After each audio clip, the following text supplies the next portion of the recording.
Good morning children. Hope you are all fine. So in this session we are going to discuss about two things. Okay. So one is about metalloids followed by compound, right? Elements can be classified into metals, non-metals and metalloids. In our previous class already we discussed about metals and non-metals, right? Now we are going to discuss about the metalloids, right? So metalloids means what? Elements which exhibit the metallic character as well as non-metallic character are called the metalloids. Okay, I repeat again. Metalloids means what? What is the meaning for metalloids? Elements which exhibit the metallic property as well as non-metallic property are called metalloids. Okay. Boron, silicon, germanium, arsenic, antimony, polonium. These are some of the examples of metalloids, right? These are some of the examples of metalloids. Now we are going to see about the physical properties of metalloids. Okay. Metalloids are all solid at room temperature. Okay, this you should remember this point. Metalloids are all solid at room temperature. Okay. Next, metalloids can form alloys with other metals. What is the meaning for alloys? Alloys means it is a mixing or fusion of two or more metals. That is called alloys. Okay. So, metalloids can form alloys with other metals. Some of the metalloids such as silicon and germanium can act as an electrical conductors under specific conditions. Hence, they are called semiconductors. Okay.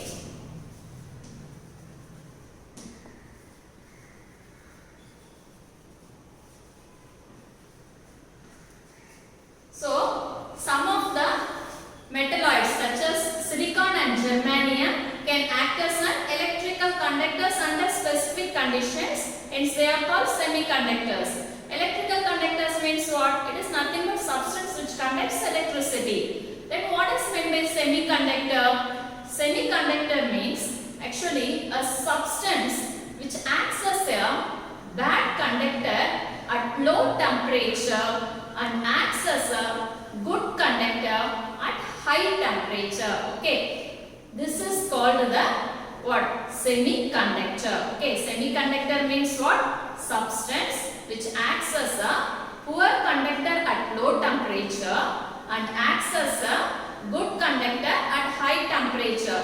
That is called semiconductors, right? Next, silicon which appears lustrous in nature. Okay, lustrous means what? It is nothing but shiny nature. Silicon appears lustrous in nature, but it is not malleable or not ductile. Okay, not malleable or ductile. It is not malleable or ductile in nature. Which one? Silicon. Okay, so it is a poor conductor of heat and electricity. Okay, silicon acts as a poor conductor of heat and electricity, right? Next one, the physical properties of metalloids exhibit the metallic character, whereas its chemical properties exhibit the non-metallic character, right? So these are some of the physical properties of metalloids. Now we can move to the uses of metalloids. Okay, silicon is used in electronic devices such as televisions, computer, etc. Right? Next, boron. Boron is used in fireworks and also it is used as a fuel for ignition in rockets. Right? Next one, antimony is used in alloys. So these are the some of the uses of the metalloids. Shall we move to the next one? Next we can move to compound. What is meant by compound? A compound is a pure substance which is formed due to the chemical combination of two or more elements. Okay, I repeat again. A compound is a pure substance which is formed due to the chemical combination of two or more elements. Salt, sugar, water, carbon dioxide. These are some of the examples of what? Compound. Okay. Salt, sugar, water, carbon dioxide. These will come under the compound. Right. Okay, children. So next we can move to, if you take a water molecule, it is composed of an oxygen atom and two hydrogen atoms. What is the chemical formula of water? The chemical formula of water is H2O. It is composed of two hydrogen atom and an oxygen atom. Okay. So a water molecule is composed of an oxygen atom and two hydrogen atoms in the ratio 1:2 by volume. Okay. In the ratio 1:2 by volume. Got it, children? Next we can move to the classification of compounds. Okay. So compounds can be classified into two types. One is the organic compounds, another one is the inorganic compounds. Okay. If you take the organic compounds, compounds which are obtained from living organisms such as plants and animals are called the organic compounds. Okay. So compounds which are obtained from the living organisms such as plants and animals are called organic compounds. Okay. What are the examples we can say? Proteins, carbohydrates, fats, nucleic acids. These are some of the examples of organic compounds. Next one, inorganic compounds. Compounds which are obtained from non-living organisms. Okay. Compounds which are obtained from non-living organisms such as rocks, minerals, metals are called inorganic compounds, right?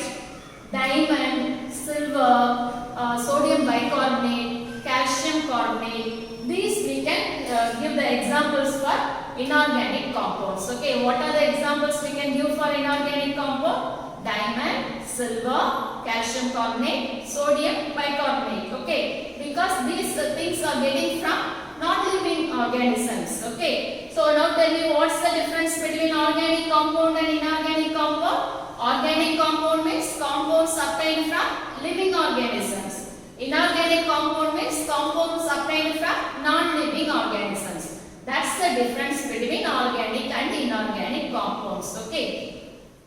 Both organic compounds and inorganic compounds exist in all the three states of matter. What are the three states of matter? The three states of matter are solids, liquids and gases, isn't it? So organic as well as inorganic compounds exist in all the three states of matter, right?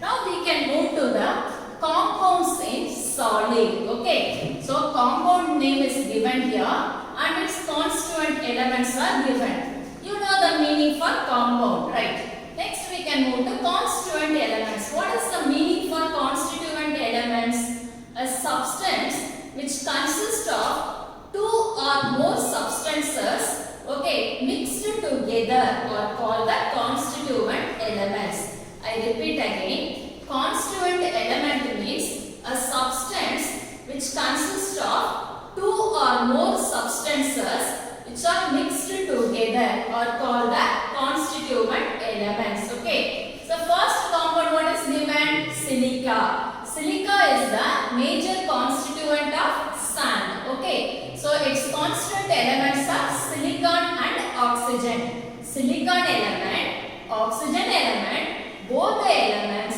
combines to form the compound silica. Got it, children? Can you understand what I am saying? Okay. Now we can move to the second one. Potassium hydroxide. It is otherwise known as caustic potash. Okay. Potassium hydroxide is otherwise known as caustic potash and its constituent elements are potassium, hydrogen, oxygen. Okay, so this potassium, hydrogen, oxygen combines to form the compound potassium hydroxide. You got it, children? Okay. Next we can move to sodium hydroxide. Sodium hydroxide, it is otherwise known as caustic soda. Okay, and its constituent elements are sodium, hydrogen and oxygen. Okay. Next one, copper sulfate. So it consists of copper, sulfur and oxygen. Okay. So these copper element, sulfur element, oxygen element combines to form the compound copper sulfate. You got it? Finally, zinc carbonate. Okay. Zinc carbonate, it is otherwise known as calamine. It is available in the form of creams, lotions, etc. It is this calamine lotion is mainly used to prevent from sunburn, okay, insect bite as well as mild itchiness, right?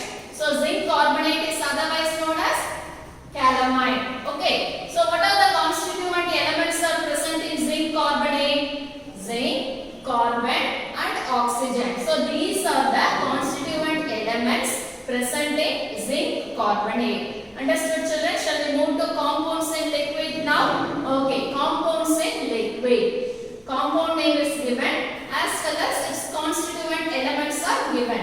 First one, water.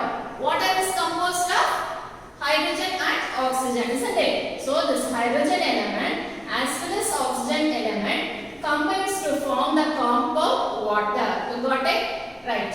Second one, hydrochloric acid. The compound name is hydrochloric acid and its constituent elements are hydrogen and chlorine. Okay, so this hydrogen element as well as chlorine element both combines to form the compound hydrochloric acid. Okay, next one, nitric acid. What are the constituent elements present in nitric acid? Hydrogen, nitrogen and oxygen. Okay, so these elements combines to form the compound nitric acid. Understood? Next one, sulfuric acid.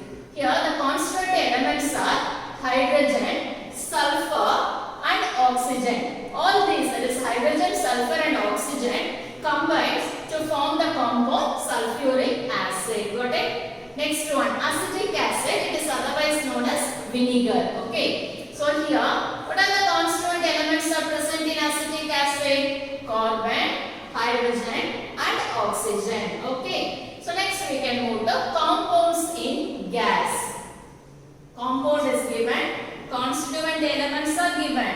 First one, carbon dioxide, carbon monoxide. Okay. What are the constituent elements are present in carbon dioxide and carbon monoxide? Carbon and oxygen. Okay. So next one, sulfur dioxide.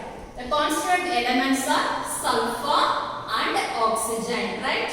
Next, methane. Methane is the major constituent of a natural gas. Okay. So it is the methane is the main constituent of natural gas and its constituent elements are carbon as well as hydrogen. Okay. So next one, nitrogen dioxide.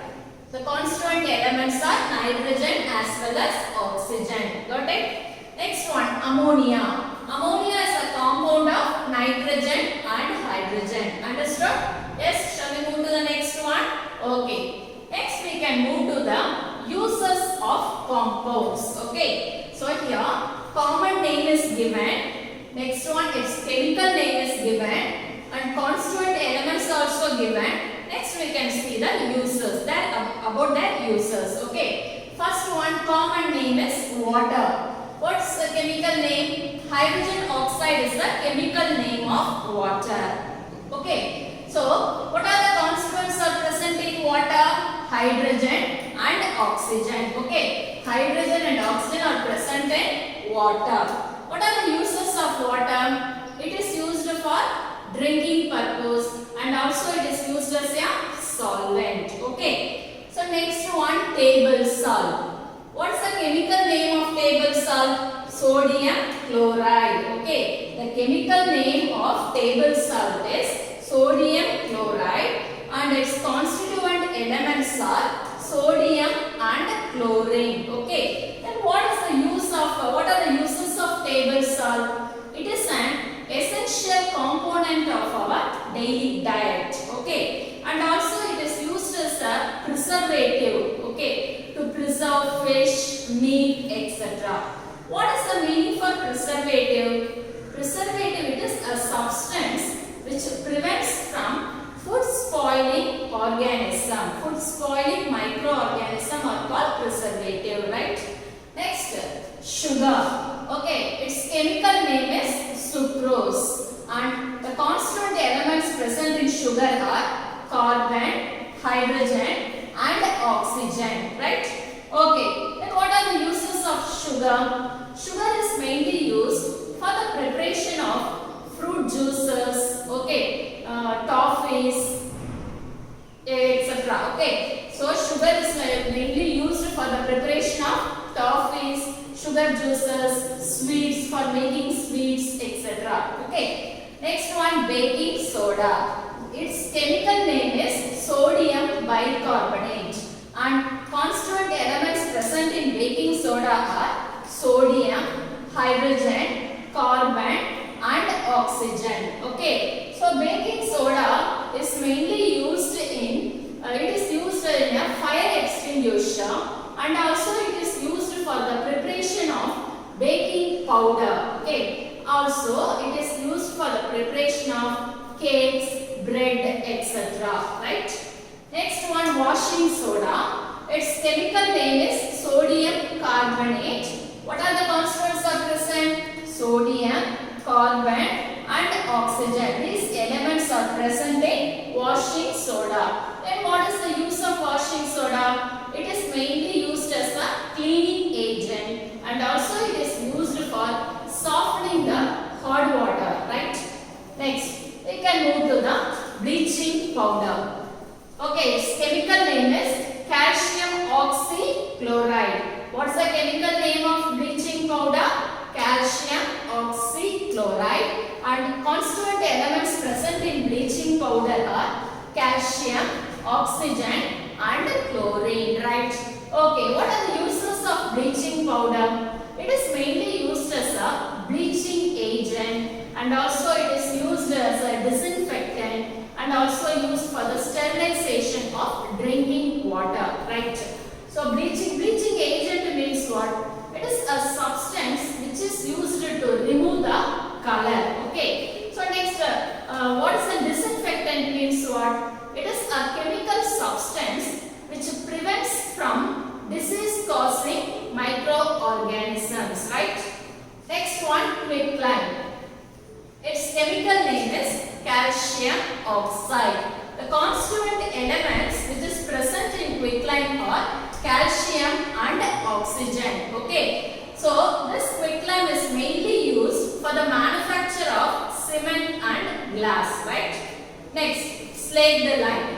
So its chemical name is calcium hydroxide, and the constituent elements which is present in slaked lime are calcium, oxygen and hydrogen.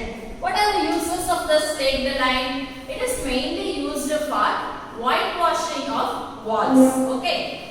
Last one, limestone. Its chemical name is calcium carbonate, and the constituent elements which is present in limestone are calcium, carbon and oxygen. Okay. And the main use of this limestone is it is used to prepare chalk pieces. Okay. It's used for the preparation of chalk pieces.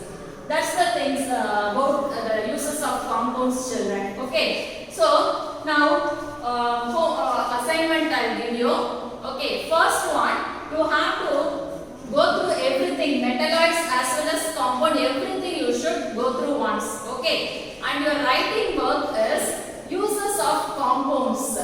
Okay, uses of compounds, I told you no. This uses of compounds you have to write one time in your rough note. This is your home assignment. Try to complete the assignment, children.